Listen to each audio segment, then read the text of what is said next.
Welcome back to the 1-0 podcast brought to you by Penn State Student Affairs. I'm Seth Engle. And I'm Zach Allen. And we are days removed from returning from Champaign, Illinois.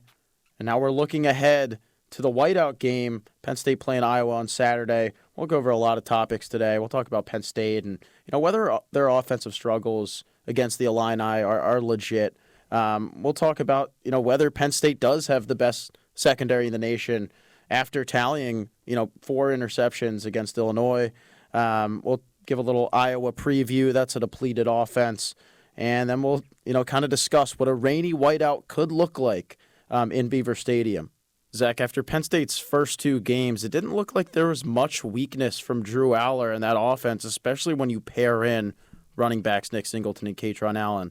But when they went into Illinois, there was some weakness that we started to see, which could potentially show up later in the season against some of those juggernauts in the Big Ten. Would you say some of those struggles against Illinois offensively are legitimate? I think some of them were legitimate. Illinois obviously has one of the best defensive players in the country, and Jerzon Newton right in the middle of that defensive line. But Penn State's going to play some great defenses the rest of the year, including this weekend against Iowa.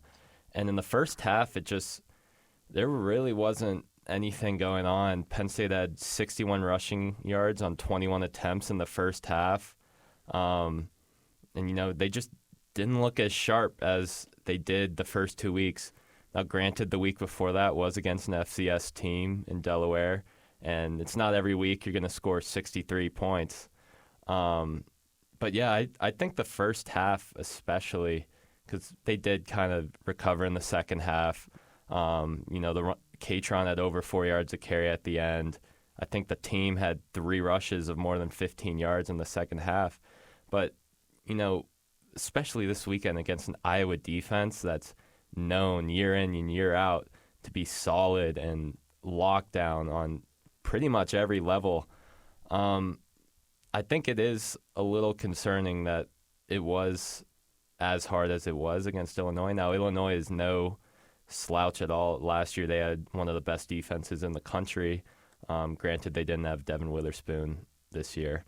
But I think it also kind of, goes back to it was the first road game Drew Aller has started, and it was the first road game for the offense as a whole. And I think it kind of was maybe some of the early season kinks that, you want to see get rolled out kind of earlier on in the season, but they really just haven't faced a legitimate defense before Illinois. But going back to the original point, I think it was a little concerning and something they have to clean up ahead of Iowa. Yeah, I think there were some clear struggles with the offensive line there, especially on the right side. When you talk about Jerzon Newton, who was a guy that we discussed on the podcast as well, as potentially having a big game. There were just no gaps at all for Nick Singleton or Katron Allen to rush through. I think it was pretty eye-opening as well. The fact that it's been 3 games now and neither running back, has tallied a 20-yard rush, I think has gone overlooked. And the fact that Saturday actually marked the first game since last year's season opener at Purdue that a Penn State rusher failed to register 60 yards. That's a little eye-opening. I think we know what Singleton and Katron Allen are able to do. I think this speaks more to that offensive line. But we'll see. To your point, going against a real defensive line that is Illinois and, seeing how they can carry and learn from that against Iowa, I think that will be, telling of things to come. Offensively, maybe some struggles, but they were still able to score 30 points, which is now an FBS record, 10th game in a row dating back to last season. They wouldn't have done that if it weren't for the 5 turnovers that the defense forced. 4 of them were interceptions. At this point, I know it's still early. Would you say that it's fair to say that Penn State has the best secondary in the country right now? I think they're in the conversation. They're definitely one of the most elite groups in the country. I don't know about the number 1 secondary. You look at Michigan, great man coverage. Georgia has some great safety play.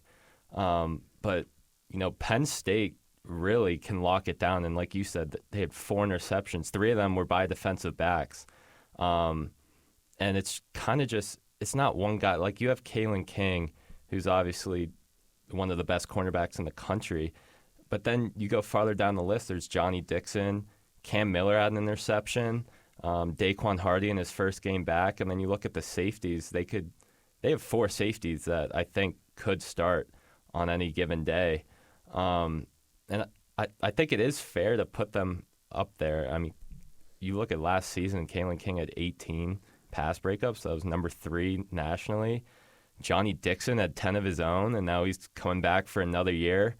Daquan Hardy's always been solid, guarding the slot. He's kind of had that position on lockdown. And then, you see the development of Cam Miller now, who can sub in for one of those guys if need be, or late in the game to get him extra reps, and he's just as effective in coverage. I think they have a case for it, and it goes back to Terry Smith. I mean, he's developed even before this group just a lot of talent in the secondary, and yeah, I think they're in the conversation for sure. There may be some bad calls during the game, but you can make the right call. If you see an alcohol-related emergency, such as someone stumbling, being incoherent, or passed out, call 911 and stay with the person in trouble. Remember, there are laws in place to protect you.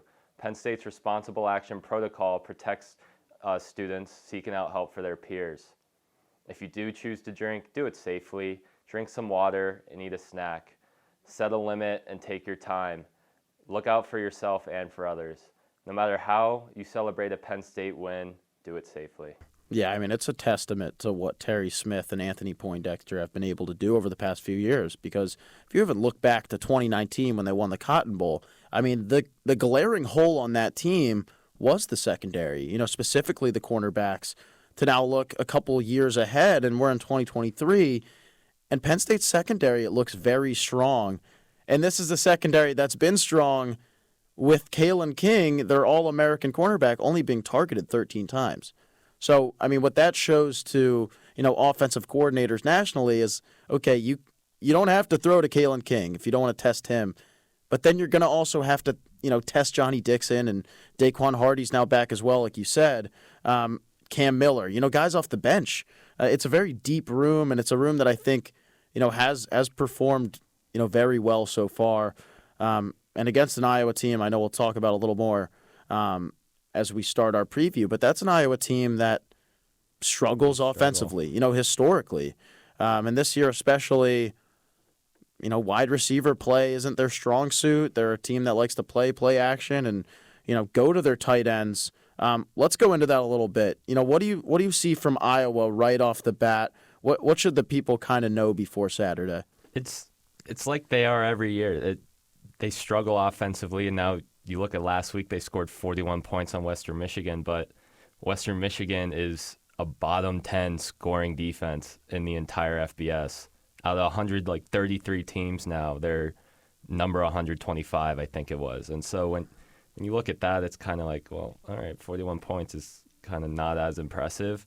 And in that game, Cade McNamara still completed less than 50% of his passes, barely at 100 yards, and threw 2 interceptions, he had 2 touchdowns as well. But it's just they continue to struggle offensively. And going back to the secondary, if on 3rd and long, 2nd and long, they try and pass, it's not going to go well, I don't think. And, you go back to Kalen King, only have 13 targets all season. There's just not going to be a lot of room for them to throw. And I think their whole game plan, at least the last couple years, has been their defense intercepting or causing a fumble or some sort of turnover and setting the offense up in a good position to score. And I think that's what they're going to try and do again.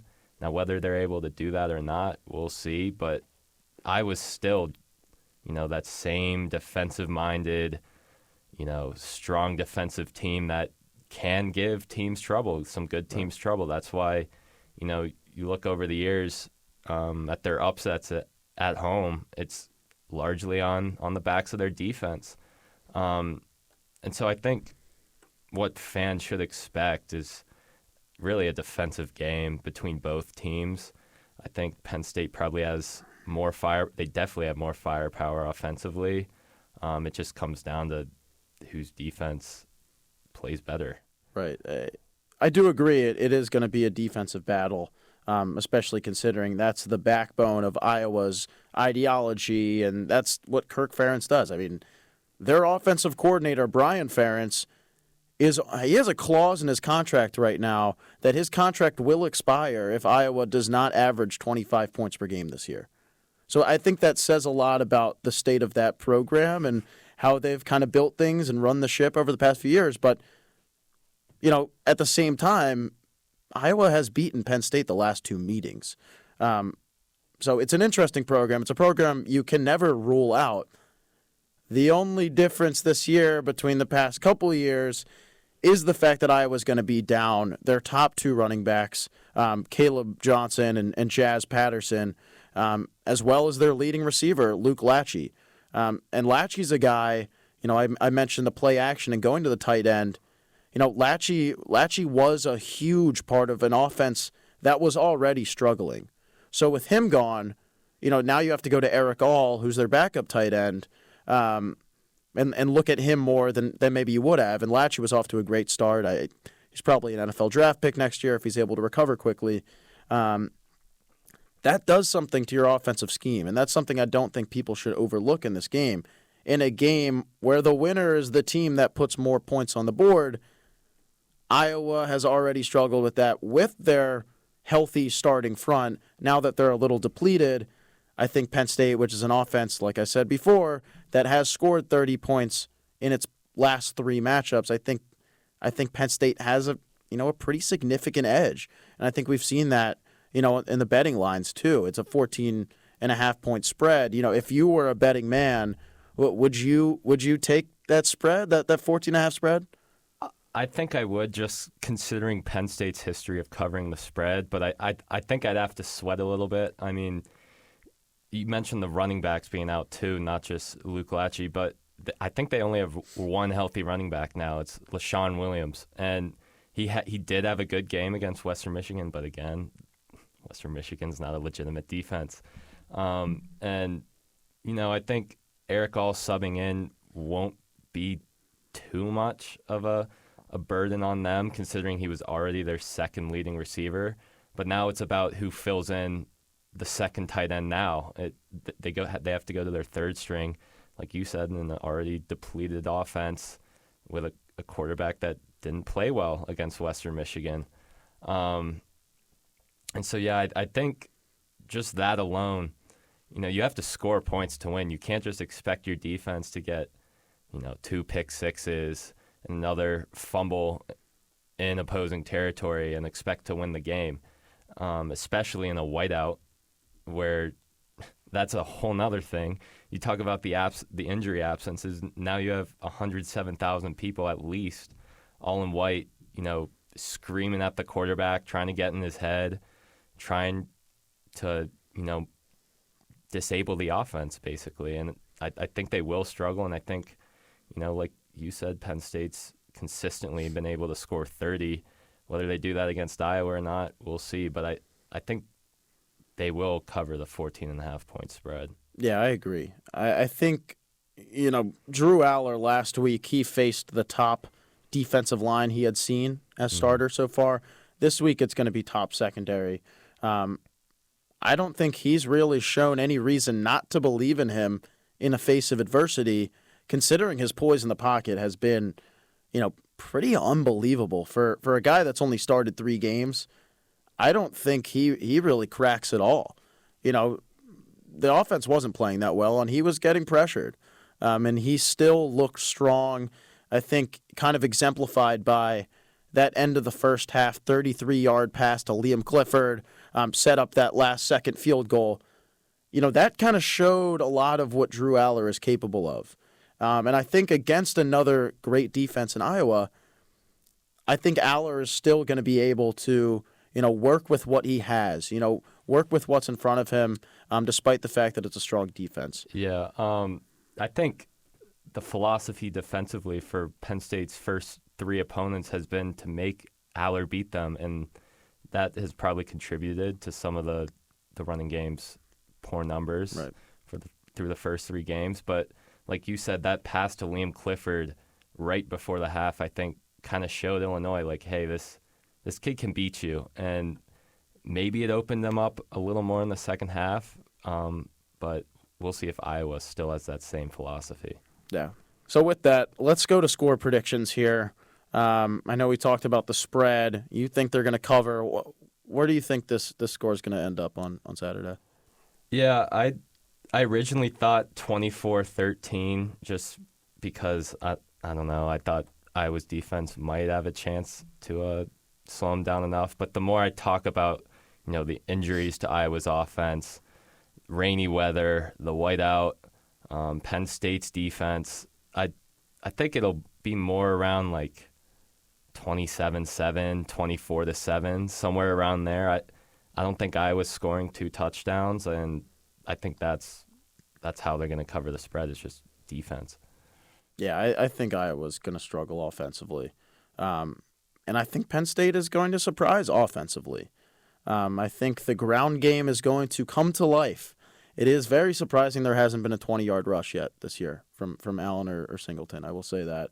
And I think this is the week they do it. I think, if it rains as much as people expect it to, I think they're going to go on the ground a lot more. And, some people have been a little confused or upset as to why Allen and Singleton haven't been getting the ball as much. Their carries have been a little down.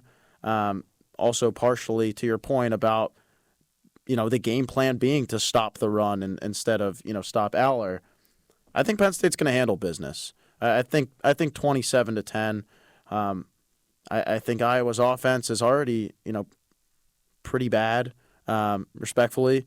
But, being down your top, 3 of your top offensive playmakers doesn't help. Anyway. So you think the 30-point streak's coming to an end? Is that what we're in agreement on right now? Yeah, I think Penn State's going to cover the spread and handle business. But, Iowa's defense is still, pretty spectacular. And that secondary with Cooper DeJean. Is it DeJean or DeJean? I thought it was DeJean. Yeah, either one. Mustard. That kid's ridiculous. He had the 3 pick sixes last year, 5 interceptions. He's going to be a first-rounder. So he's incredible. And that might be the best player this Penn State offense or defense has faced, overall this whole year. And I think he's played like pretty much every position in the secondary too. Right. Yeah, he's all over the place, and he's just a problem for offenses. So that's my prediction, 27-10. It could rain a little bit. Let's wrap it up here. I don't know. This could get a little interesting. What does a rainy whiteout look like if people are bringing ponchos that are colors that aren't white? Like, I know Penn State puts all their funds into this whiteout experience. It's huge for, all the sports, really. It's huge for everything. What happens if the whiteout isn't white? Yeah, I don't think it's going to be totally not white. I think the whiteout is such like a staple every football season that even if they were handed a colored poncho, people might think twice, like, am I going to screw up the whiteout by wearing this bright pink poncho? And I feel like a lot of people might ditch the ponchos if they're colored because they don't want to be the ones ruining the whiteout. I know, we've seen them, at least I have, from the press box the last couple of years, and I can't help but think, like, if I see a guy in navy blue, like, do you think he's being judged right now? And so maybe there will be some more, freckles of color throughout the crowd. But I don't think it's going to affect the atmosphere or pretty much the overall color of the crowd. See, my idea was they should make 110,000 white ponchos and hand them out once people are walking in the gates. I don't know if they have time to do that, but maybe since they already saw the forecast a week ago, they got a little anxious and they got ahead of it. And they spearheaded it. We'll see what happens when we walk in. I don't know. Maybe we'll get a poncho. That would be pretty cool. We walk home with a little white poncho to commemorate the day. But we'll see Saturday. That's about it for us. This is 1-0 Podcast. Follow us along at psucollegian.com online and at Twitter at PSU Footblog.